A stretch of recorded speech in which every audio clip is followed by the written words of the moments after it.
the usual pomp and circumstance, or the old pomp and circumstance, whatever you want to call it, was back for number 2 in our brand new Saturday Night's main event. The best thing about it, as always, was Jesse Ventura. When he joined commentary, the man is just a joy. Also, hello, my friends, and welcome to Ups and Downs, the only wrestling review show you need, where I, Simon Miller, will go through every single sports entertainment show there is, and I'll take my finger of power, and I'll give the good bits an up, and I'll give the bad bits a down, and we just have a good time. Apparently, in January 2025, this is having a good time. We're going to be arrested. Let's go. Okay, then, we are going to be talking about SNME, as some people call it, which does actually sound a bit like a disease. I'm really sorry, sir, but you have SNME. That was way too dark. But we did kick things off with our Raw Women's World Championship thingamajig title as Nia Jax wanted to take it from Rhea Ripley. And this Nia, man, she was like, I'm not standing on ceremony, Mr. Wayne. And she just attacked Rhea Ripley. And of course, Nia Jax is more powerful than Rhea, so she threw her around for a while. And you don't often see that. We did a 180. Now, I think Rhea must have woken up this morning and gone, oh yeah, I'm going to be on network TV and on YouTube if they're not in the US of A. So, oh my gosh, she got a couple of eggs and she cooked here. At one point, she went for a Hurricane Rana. And when Nia tried to reverse it into the Bomb of Power, she was like, well, screw that. And she hit a code red. I was like, man, Rhea Ripley, you were really, really good. Jax didn't care, so she crushed her with a Samoan drop. And it's okay because she is Samoan. When she climbed to the second rope and she hit a big leg drop. This is when we shout out Michael Cole, because when she was climbing, he was like, oh my gosh, she's definitely going to hit the Annihilator. Then she didn't, and he was like, oh, well, maybe I got a bit ahead of myself. Yeah, Mike, you did. It's why I really do love these Satellite's main events, because obviously WWE are hoping brand new viewers do tune in, so the commentators have to be on exposition duty. Do you know what that was? No. It was her finishing move. Oh. The move that she uses to finish his matches, so you should get excited. Oh. That's right, finishing move. All right, I get it. Ripley then came back with this massive bomb of power, so Jax was like, nope, and killed her with the Uranage. That's when Michael Cole was giving us more facts, and he explained the Royal Rumble. That man has a hard job. Now, Ripley continued to go nuts here because she hit this awesome crossbody to the outside. So once again, we were going above and beyond. But when she went for the Riptide, which, by the way, is her finisher, if you do not know, she wasn't able to lift Nia Jax. I think during all that too, Jax must have taken her med pack because she just dragged Rhea Ripley to the corner. And she did hit the Annihilator, which is indeed her finisher. But she has learnt nothing from her childhood. You never ask for more. You get your dinner and you eat it. Otherwise, you may get slapped around. And she went for finisher number 2. And Rhea was like, nope, I'm not having it. So she hit this massive electric chair, which was very impressive. And she got the Riptide, which also looked cool. And she pinned Nia Jax to the 1, 2, 3. These two guys should be teaching science class because they do have such good chemistry. And I would imagine if you are a brand new watcher, you'd be like, man, I better come back for this Rhea Ripley. And we all know deep down our tum-tums that nobody is better at being Nia Jax than Nia Jax. Now that sounds stupid, like I don't know what I'm talking about, but if you know, you know. If you don't know, I love you anyway. What up? We then saw Alundra Blaze in the crowd, and she did indeed have a championship with her. I feel sorry for that woman. She's never going to be allowed to forget what she did do all those years ago. Wasn't it like 1996? I think we can move on. This also led right into Bron Breakker versus Sheamus for the Intercontinental title. And I'm going to go to the hospital later and say, yeah, just hook this up to my veins. They'll probably be like, what are you talking about? And why are you wasting valuable hospital time? That's a great point. This is when Jesse Ventura joined commentary too. The first thing he did was go, Bron Breakker is a Steiner, right? So physically he'll be fine, but maybe he's also a stupid idiot. Like, he didn't say that directly, but he had me laughing out loud. The man is a delight. We also made sure we put over how big this was because the IC title hasn't been defended on an SNME since 1992, which was like 3 years before Alundra Blaze dropped that belt in the bin. I'm sorry, I shouldn't have done it. That was an easy layup. Sheamus and Bron then locked up, and Breakker just went, ha ha ha ha. So I don't think he thought he could be defeated. So Sheamus just whammed him in the face. Now, Sheamus has been doing the interview rounds recently, and if you have listened to them, you know his whole MO is, I'm going to punch you as hard as possible, and you have to punch me as hard as possible, but my gosh, the results are fantastic. This was also true, because at one point he was like, ha, I'm going to jump off Simba the Steel Steps, and Bron Breakker speared this man, and the way he landed on the floor. Also, I turned into his dad. His head was so close to those Simba the Steel Steps, and I was worried about Simba. I don't need to see two people die. They were also throwing each other into Timmy the Timekeeper's area and Barry Barricade. But when they did get back in the ring, Bron was like, oh yeah, I've destroyed your tum-tum now. So he went to work on those ribs. I don't mean he was eating them, I've been totally flubbed up. As ever though, the Irishman came back with a big old knee to the face when he hit the beats of the Bodran, and I think he got up to 16. Begs the question, why did he stop? He should have carried this on forever. This flipping Breaker then press slammed Sheamus and also hit him with the Frankensteiner. And I was like, what even is this? It doesn't make any sense. It is 2 + 2 = potato. And when he went for the spear, oh my gosh, the bro kick that Sheamus hit. I think it took my head off, and that doesn't make any sense. This is when Jesse Ventura came alive as well, because honestly, at 2.9999, Bron did get his foot on the ropes, and Jesse was like, well, that is a pile of baloney. The referee counted the 3, and then he saw the foot, but if you count the 3, that should mean the match is over. This was technically true. It was also him technically being a heel, but man, it just worked, and it put ideas in your head. Sheamus then realized he could probably win if he got another bro kick, but when he did run, his ribs turned into shattered glass. Breakker realized this instantly. He hit the super spear. 1, 2, 3. So we joke about the fight forever chant, but honestly, I think these two could do it till the rest of our lives. And I do now believe that Sheamus should go on to WrestleMania and say it's last chance saloon, pal. It's now or never, and he should become the Intercontinental Champion. Honestly, I just want to marry these guys, which I think I massively regret saying, but they bring so much joy into my life. It's getting it up. When Saturday night's main event became Raw. Because we did indeed stop the wrestling for a little while, or the matches I should say, to have a contract signing between Kevin Owens and Cody Rhodes. And this is such a good idea because we'll go back to the well. If you are trying to create new fans, we all know that sports entertainment isn't just about, oh, I'm gonna grapple you. It's also very much about talking. As we were in Texas, Shawn Michaels obviously was out to look over proceedings too. Kevin Owens had a Cody Rhodes sucks eggs t-shirt on, which is a callback to the Terry Funk Dusty Rhodes feud. So if we are going to do an end of year's awards list and talk about best clothes game or best t-shirt game, KO is going to win by a landslide. Cody got the hero's welcome too, which is always nice, and Shawn could feel the tensions. He was like, why don't we all sit down?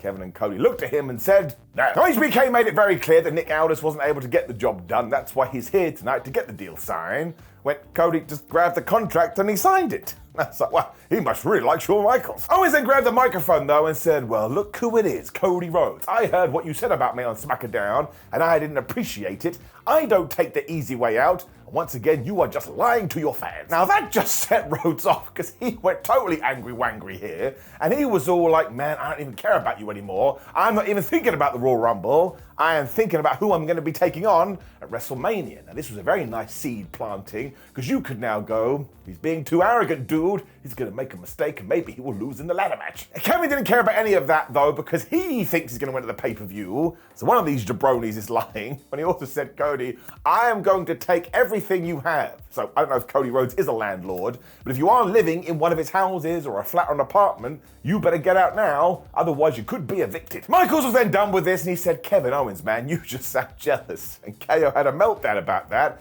He was like, well, now look who it is, the Heartbreak Kid Shawn Michaels. I am holding this Winged Eagle Championship, and I have done more for this than you ever did when you lost your smile. I was like, well, he ain't messing around. Kevin then did indeed sign the deal and he sort of shoved the contract right into Shawn Michaels' stomach, or his tum-tum, I should say, when Michaels was like, hey, referees, take these belts and raise them into the sky. Now, once again, they're in Texas here, and the Royal Rumble is in Indianapolis. So I think Cody Rhodes is going to climb up and go, we forgot to bring the belts. Everybody then pretended to shake hands, but that was never going to happen, and Kevin just pushed Cody out the way, and he was actually going to give the package pile driver to Shawn Michaels. Now, I am a bad person, and I care more about my predictions, and I had predicted that, so I wanted him to do it, but instead, Cody Rhodes smashed him right in the mouth when the crowd got exactly what they did want.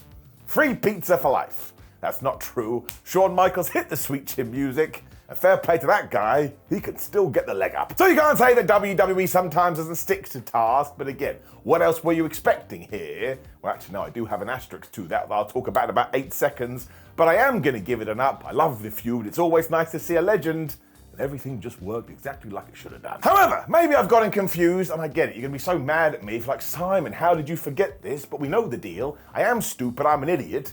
What the hell was all this addendum stuff that Nick Aldis was talking about 10 days ago? I mean, was it just that they had to re-sign the deal and they had to give up their championship belts a week early? But even if that was the case, that's what I thought they had to do anyway. So maybe I did miss a sentence or I missed a line, and again, I understand you're going to be rumbling in your Tootsie Toes, so please forgive me. But if I am correct, if it's one of those rare occasions, you do have to give that a down. That's why I thought we did this, because we were going to get a big dun dun dun. It was going to shock our pants off. Keep your pants on. Say, look, it's not a massive deal at all because these two have electricity, and I am pumped for that world title match, but I am giving it a down, and you can come and tell me if I am wrong in the comments. Then I'll cry all day, and that'll be on you. And then, yes, I do have another down. What the hell happened? Mr. Negative Nancy. But it was Jacob Fatu versus Braun Strowman, and I think this may be the most fun I've ever had outside of a bedroom. Nope, wait, I shouldn't have said that. That just came out by accident. Of course, if you're a younger viewer, I'm talking about jumping on my bed.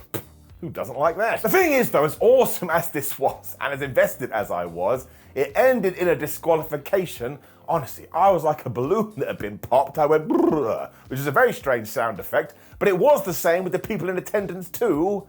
It was just a bit like, well, I don't think that was the right thing to do. Well, it's a nerd thing to focus on. Jacob Fatu is everything, man, and he's probably going to be the biggest star in 2025. So sometimes you just have to go, it's not your night, kid. We got to push this guy, and we're going to put him on a pedestal. So I just thought that was such a misstep, especially because while I love Braun Strowman, and he has had a really good run, he didn't need to be protected here. In fact, he should have been killed. Within the story, that part's getting it down. Otherwise, though, once again, gonna go back to that hospital, hook it to my veins. Jacob Fatu and Tama Tonga were cutting a promo before this too, saying, man, Braun Strowman, we're gonna whip your ass from coast to coast.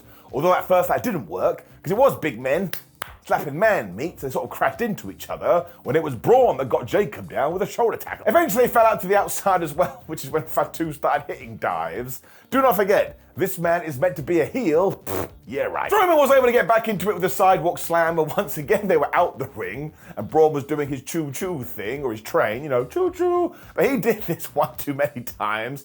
Jacob Fatu basically evolved in real time like a Pokemon, and he smashed this guy into out of the announce table. Could be the most impressive thing I've ever seen in my life. He was then absolutely brutalizing this guy when he took Strowman and threw him in the corner, and he just went hip attack, hip attack, hip attack, hip attack, like he wanted to crush this man's face, which is when the damn referee started doing that thing saying, Jacob, you're beating him up too much. Now, I do understand that Braun Strowman was in the corner, but this is such a stupid wrestling rule. The whole point is, destroy that man and beat him. I think Jacob must have a strictly no-touch policy, though, because eventually he pushed the referee out the way. And yeah, you can't do that in wrestling, so we did call for the DQ. We've talked about it. Let's move on. Because thankfully, Fatu was not done. And even though the useless wrestling security came down to try and stop him, he just wouldn't do it. And he hit all of those moonsaults. On the last one, not only did he have saliva coming out of his face like he was some kind of unhinged individual, but Braun Strowman was bleeding everywhere. That's when I felt it right here. I was like, yep. Jacob Fatu, if he wasn't already, is most definitely one of my guys. Of course, the fans were chanting for him as well because he is the coolest guy in the world. And I think eventually Jacob Fatu's brain went, hey, we need a snack. He went, oh yeah, I would like a snack.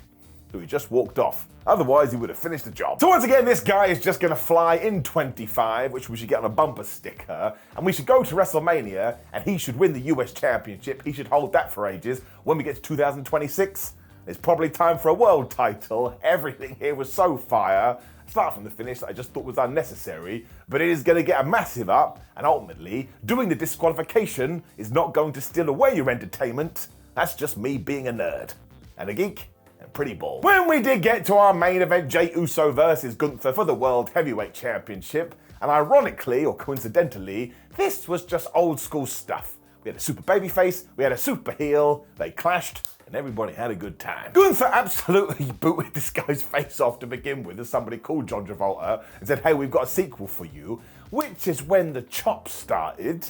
And early on, I was getting a bit oogly boogly here. I was like, oh my gosh, Jey Uso is being murked. But he basically smashed Jey into next week at one point. And look, I'll show you my phone. I've got a text message from Jey Uso. He thinks it's Friday. It was then utter destruction by Gunther as he ate this guy, when I think Jey said to himself, well, man, you know, if he's going to hit you, you should hit him. So he started to smack him back too. So they must have had a conversation in the back, which was, what are we going to do for the match? And Gunther went, well, I'm going to punch you. And Jey, well, I'm going to punch you too. Then they did the dance of joy. They're on the same page. I mean, it was sort of hilarious because the noises were so severe. When Gunther did switch to the submissions, Jey was like, all right, fine. If you're going to do signatures, so will I. And he hit the Samoan drop. He is Samoan. From nowhere, Gunther then hit the bomb of power, but Jey Uso kicked out of that at the 1-2-ooh, ProWrestlingTees.com/Simon Miller. But to be fair, you couldn't get too excited about this one, because because Gunther does have about 4,722 finishes. They then started firing off again as Gunther got the German suplex, but Jey Uso got the kick that was super. And that's when this one just picked up a little bit,